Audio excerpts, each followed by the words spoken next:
तो कक्षा 8वीं के छात्र देख सकते हैं कि आपका संस्कृत विषय का मॉडल प्रश्न पत्र लेकर के आ चुके हैं। ये पेपर पूरी तैयारी करवा देगा। देखो आपका जो पेपर है वो बहुत ही जल्दी आपका होने वाला है और ज़्यादा टाइम पेपर के लिए नहीं रह गया है, इसलिए आपको अपनी वार्षिक परीक्षा की तैयारी इस वीडियो से कर लेनी है। मैं आपको 1 से लेकर के 26 तक के, है ना, 1 से 26 तक के सभी प्रश्नों के उत्तर बताने वाला हूँ। तो यह मॉडल पेपर है जो कि इंपॉर्टेंट है ना, इसको कंप्लीट कर लेना। तो आपकी बोर्ड परीक्षा जो कि आपकी वार्षिक है कक्षा 8वीं की, उसके लिए बहुत इंपॉर्टेंट होगा संस्कृत पेपर के लिए। ठीक है, सबसे पहले देख सकते हैं समय भाई आपका 2.5 घंटे रहेगा, पूर्णांक आपका 60 नंबर है। ठीक है, यहाँ पे सबसे पहले हम देखो थोड़ा सा जूम कर लेते हैं ताकि आपको और क्लियर देख सके, है ना। तो देख पा रहे होंगे कि सबसे पहले आपके बहुविकल्पीय प्रकार के प्रश्न आ जाते हैं 1 से 5 तक, जिसमें पहला प्रश्न दिया गया संस्कार युक्ता परिमार्जिताश्च कह भाषा अस्ति। तो हिंदी भाषा, संस्कृत भाषा, आंग्ल भाषा, कोपना मतलब कोई नहीं।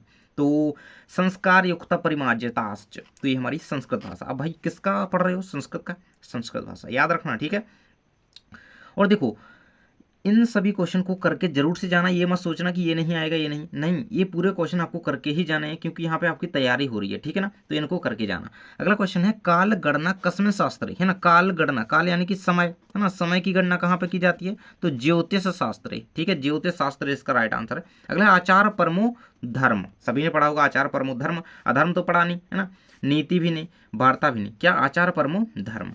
नेक्स्ट निवाड़ी मंडले अस्ति महाकाल मंदिर, मानव संग्रहालय, ऊर्छा नगरम या फिर शारदा मंदिरम। तो निवाड़ी मंडल में क्या है भाई? तो ऊर्छा नगर है ना, ऊर्छा जो नगरी है राम राजा सरकार की, वो निवाड़ी जिले में है ना। महाकाल मंदिर की बात आए तो वो उज्जैन में है, मानव संग्रहालय भोपाल में है, शारदा मंदिर सतना जिले में। अगला है यथेष्टम शब्द से संधि विच्छेद अस्ति, तो यथा प्लस इष्टम, यथा प्लस इष्टम, ये आपका राइट आंसर इसका होगा। ठीक है, अब आगे 6 से 10 तक आपके एक एक नंबर के ही प्रश्न भैया। देखो वीडियो को लाइक और चैनल को सब्सक्राइब, क्योंकि अगले साल अब तुम जा रहे हो 9वीं क्लास में, कक्षा 9 में जा रहे हो। तो तुम्हें नहीं पता है कि 9वीं में क्या क्या होता है, किस तरीके से होता है, नई नई चीज़ें आपको देखने को मिलेंगी, है ना, कैसे कॉपी लिखी जाती है एग्जाम में, है ना, कैसे सब्जेक्ट रहेंगे, क्या चीज़, तो सब कुछ मैं आपको कंप्लीट करवाऊंगा। तो बिल्कुल सब्सक्राइब करके जुड़े रहो। ठीक है, ऑप्शन दिए गए हैं। 6वें नंबर का प्रश्न है कि स्वामी विवेकानंद से गुरु खालसा नासी, तो रामकृष्ण परमहंस, ये हो जाएगा 6वें का उत्तर। ठीक है, ये रहेगा आपका। अगला है ज्येष्ठ पांडव खालिस्तान आसी, तो ज्येष्ठ पांडव कौन थे भाई? युधिष्ठिर थे, हो जाएगा 7वें का उत्तर। अगला है बसंतोत्सव अस्मिन् पदे संधि, बसंतोत्सव में कौन सी संधि है? तो ये रहेगा आपका 8वें का उत्तर, गुड़चौरा संधि। ठीक है ना।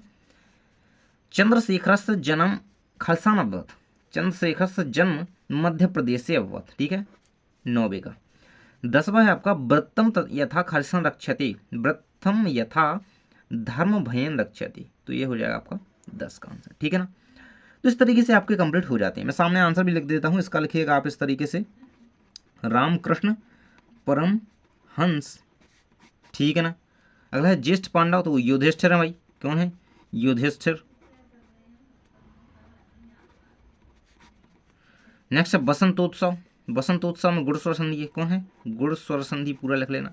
चंद्रशेखर से जन्म मध्य प्रदेश से, मध्य प्रदेश से भाई, मध्य प्रदेश से। ठीक है, वृत्तम यथा, क्या है? धर्म भयन, धर्म भयन। ठीक है, धर्म भयन, ये रहेगा आपके सामने। तो ये हो जाते हैं कंप्लीट। अब आगे आ जाते हैं आपके 11 से 16 तक 2-2 नंबर के भैया प्रश्न। देखो चैनल को सब्सक्राइब कर रहे बगैर मत जाना, क्योंकि अगली क्लास में आप जाओगे उसके लिए मैं ही आपको तैयारी करवाऊंगा। मॉडल प्रश्न पत्र होगी, इंपॉर्टेंट क्वेश्चन होगी, सब कुछ मिलेगा, है ना। तो सब्सक्राइब कर लो। क्वेश्चन कहता है कि कैन सततम रमणीयम, तो कैन की जगह केवल इतना लिखना है, मनसा सततम रमणीयम। ठीक है, क्या लिखना है? मनसा। इस कैन की जगह क्या मनसा लिख देना केवल, बाकी वही छाप देना, कैन की जगह मनसा सततम स्मरणीयम। ठीक है, स्मरणीयम, सॉरी। आगे हम देख लेते हैं, आपका 12 नंबर प्रश्न कहता है कि बराह मेहरा कुत्र गत्वा खगोल शास्त्रम पठितवान, तो कुत्र गत्वा यानी कि कहाँ उन्होंने खगोल शास्त्र पढ़ा था बराह मेहरा, तो कहाँ पे भाई? पाटलिपुत्र इसका राइट आंसर है। क्या? पाटलिपुत्र नगरम, इस तरीके से आप नगरम लिख सकते हैं, तो ये आपका रहेगा इसका राइट आंसर। ठीक है, 26 संख्या कृते संस्कृत पदम किमस्ति, मतलब 26 को संस्कृत में कैसे लिख सकते हैं? तो विंशति, 20 को विंशति बोलते हैं, तो षड विंशति, षड विंशति। ठीक है, इस तरीके से षड विंशति, ये रहेगा आपका 26। जीवलोक के कति सुखानी आसन, तो जीवलोक के षड सुखानी आसन, कितने जीवलोक के कितने सुख के आसन है? षड। ठीक है, ये रहेगा, ये षड ही लिखना चाहिए था मुझे, 60 लिख दिया था, कोई दिक्कत नहीं। चलिए भाई, अगला है आपका महर्षि अत्रि कुत्र तपस्याम कृतवान, तो चित्रकूटे, क्या भाई? चित्रकूटे। ठीक है, ये रहेगा। अगला क्वेश्चन है संस्कृत साहित्य से सर्वश्रेष्ठ कवि का, अरे भाई इनको तो कौन नहीं जानता, संस्कृत साहित्य के सबसे श्रेष्ठ कवि, सर्वश्रेष्ठ कवि भाई महाकवि कालिदास। क्या आंसर इसका? महाकवि कालिदास। ठीक है, इनको याद रखना, ये हमारे महाकवि हैं। 17 से 22 तक आपके 3-3 नंबर के प्रश्न आ जाते हैं। 17 नंबर प्रश्न कहता है कि जनवरी मास से कह राष्ट्रीय पर्व भवती, तो जनवरी मास में भाई गणतंत्र दिवस होता है। राष्ट्रीय पर्व की बात करी जा रही है, नहीं तो आप कह दो मकर संक्रांति, नहीं, राष्ट्रीय पर्व कौन सा है? तो वो गणतंत्र दिवसम। ठीक है, यही आपका होता है इस दिन। ठीक है, ये आपको जरूर से कर लेना है इसको कंप्लीट, एंड ये आपको यही याद रखना है इसका, है ना, ये रहेगा आपके सामने। तो अगला क्वेश्चन है आपका संकृष्य भूषणम किम। संकृष्य भूषणम किम, संकृष्य शंकर जी का भूषण क्या है? शंकर जी का आभूषण जो है विष है, जहर, विषम। ठीक है, विषम इसका आंसर लिखना है। संकृष्य भूषणम किम, संकृष्य भूषणम विषम। अगला क्वेश्चन है आंग्ल देशीय कुमारी नोबल केन नामना प्रसिद्धा, तो भगिनी निवेदिता को कौन नहीं जानता? इसका आंसर है आपका भगिनी निवेदिता, ये रहेगा। देखो, यदि आप यहाँ पे इनके आंसर देखना चाहते हैं तो देखो मैं स्टार्टिंग से दिखा देता हूँ। ये रहेगा 14 का उत्तर, ये 15 का, ये 16 का दिया गया, 17 का दिया गया गणतंत्र दिवसम, 18 का दिया गया आपके सामने विषम। ठीक है, ये रहेगा 19 का भगिनी निवेदिता, और ये 20 का रहेगा, है ना, निष्पक्षतया धर्मनिष्ठया, है ना, ये यक्ष युधिष्ठिर। ठीक है, ये आंसर आएगा आपका 20 का भी बता दिया मैंने। ठीक है, अब 21 देख लो, आजाद चंद्रशेखर से पितरऊ नाम क्या? आजाद चंद्रशेखर जो थे उनके पिता का नाम क्या था? तो वो था उनका नाम सीताराम तिवारी। क्या था? सीताराम तिवारी। देखो इस तरीके से लिख लेना, ये रहेगा आपके सामने आंसर।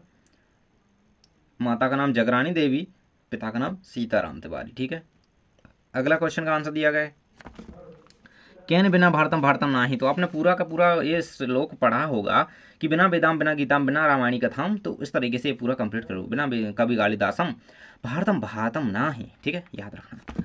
अगला क्वेश्चन कहता है कि 23 से 26 तक आपके 5-5 नंबर के, इसमें आपको एक कहीं की पद्यांश दिया गया है जिसको पढ़ करके इन 3 क्वेश्चन के आंसर देने हैं। ठीक है, तो इसके आंसर मैं आपको सीधे बता देता हूँ। देखो, उद्योगे नास्ति दरिद्रम, है ना, उद्योगे दरिद्रम केन नष्टम, तो उद्योगम। ठीक है, उद्योगेन, इसका आंसर क्या लिखिएगा आपको? उद्योगेन। अगला है कश्य पातकम नास्ति, तो देखो यहाँ पे पातकम की बात, जपतम नास्ति पातकम, तो क्या? जपतम, जपता लिख दीजिएगा, जपता पातकम नास्ति। अगला है कलह कुत्र नास्ति, तो कलहो नास्ति, मौने चा कलहो नास्ति। क्या है? मौने चा कलहो नास्ति, तो क्या लिखिएगा? कलह मौने चा नास्ति। कुत्र की जगह क्या लिख देना है? केवल यहाँ पे देखो कौन कौन सी जगह पे ये लिखना है शब्द, तो मौने चा नहीं लिखना है, कलह मौने नास्ति। ठीक है, इस तरीके से कर देना। ये रहेंगे 23 के उत्तर आपके सामने कंप्लीट, इसको स्क्रीनशॉट कर ले होते।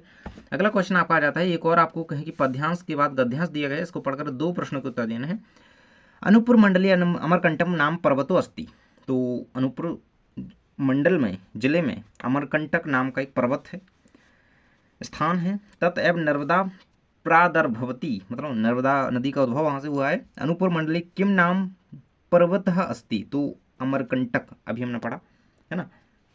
तो इसका आंसर आपका क्या रहेगा? ये रहेगा, इसका का पहले का आंसर आपको लिखना है, ये रहेगा पहले का। ठीक है, अगला है कुत नर्मदा प्रवदति, तो अमरकंटक पर्वतात। ठीक है, अमरकंटक पर्वतात नर्मदा प्रादुर्भवती, इसका आंसर आपको इस तरीके से लिखना है। ठीक है, ये रहेगा आपके सामने इसका आंसर। ठीक है, ये दिख रहा है ना आपको, बस यही इसका उत्तर है। चलिए, अगला क्वेश्चन आ जाता है आपका प्रधानाचार्य, प्रधानाचार्य प्रति अवकाशार्थ प्रार्थना पत्र लिखना है आपको संस्कृत भाषा में। तो इस तरीके से आप इसको लिखिएगा, देख सकते हो, छुट्टी के लिए लिखना है आपको। तो ये रहेगा आपका शिवायाम श्रीमंत प्रधानाचार्य महोदय राजकीय विद्यालय भोपाल नगरम, जो भी नगर हो वो लिखिएगा महोदय, है ना। इस तरीके से पूरा आपको कंप्लीट कर लेना है। कक्षा जरूर से लिखेंगे, दिनांक लिखना मत भूलिएगा। ठीक है, ये रहेगा 25 का उत्तर। अगला क्वेश्चन आपका दिया गया है, एक कस्मिन वाक्य, मतलब किसी एक वाक्य पर आपको पंच वाक्य लिखना है, जो कि संस्कृत में निबंध होगा आपका 5 नंबर का, है ना। महापुरुष आजा चंद्रशेखर धैनु का पुस्तकम परोपकार, तो किस पे आपको याद करना है, मैं सबके बता देता हूँ आपको। सबसे पहले तो हम देख लेंगे किसका, पुस्तकम का। पुस्तकम पे आप यहाँ पे देख सकते हो 5 लाइन लिखी हुई है ना, पंच वाक्येषु निबंध पुस्तकम ज्ञानश्च उत्तम साधनम अस्ति। अगला उद्यानम पे करना चाहो तो उद्यानम का भी कर लेना, ये दिया गया उद्यानम का। धेनु का करना चाहो तो धेनु का कर लेना। ठीक है, अगला कौन सा है? अगला तो आपको सब्सक्राइब करना ही है। ठीक है, और एक और निबंध मैं आपको बताऊंगा विद्यालय का, तो विद्यालय का अगर करना चाहो तो विद्यालय को याद कर लेना, बहुत काम आएगा आपको, है ना। ठीक है, इसको कर लेना याद। और सब्सक्राइब तो आपने खैर कर ही लिया होगा। थैंक्स फॉर वॉचिंग, मिलते हैं नेक्स्ट वीडियो में, पढ़ते रहिए।